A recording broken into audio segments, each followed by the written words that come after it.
दिल के चैन वैन ले गईलू, हमके दीवाना बनैलू, जाने का जादू चलैलू, अखियां से नींद उड़ैलू।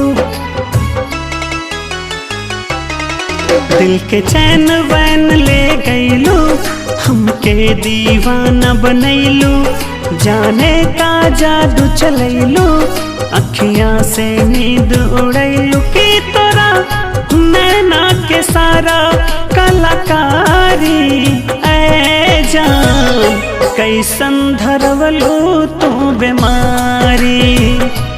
हमके कहेले मजनुआ दुनिया सारी ऐ जान, कैसन धरवलू तू बीमारी।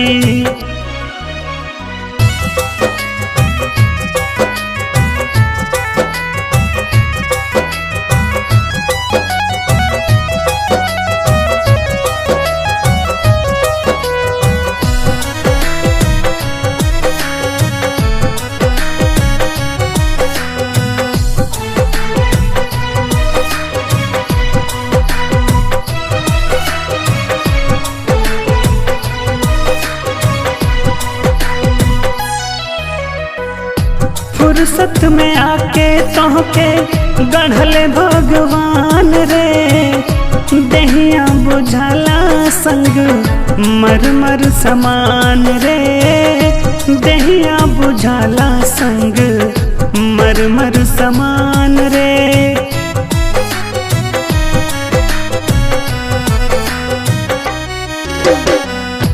फुर्सत में आके तोहके गढ़ले भगवान रे, देहिया बुझाला संग मरमर समान रे, देहिया बुझाला संग मरमर समान। त कैसन लब के धरवलू तू बीमारी ऐ जान, कहेले मजनुआ दुनिया सारी।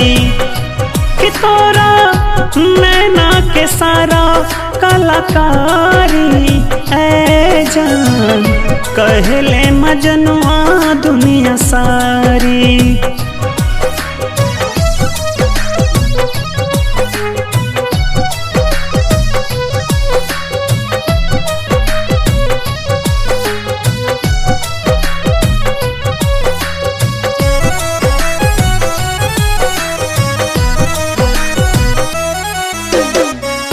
चेहरा नूरानी चमके, माथे पे बिंदिया रे, कंगना कलाई खनके, पाँव पे जनिया रे, कंगना कलाई खनके, पाँव पे जनिया रे।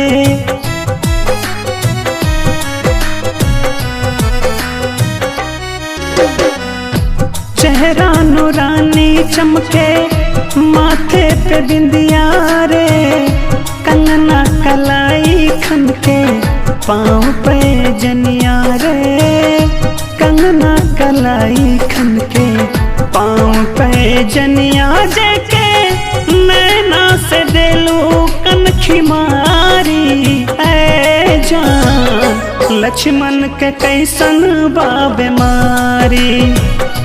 त तोरा नैना के सारा कलाकारी ऐ जान,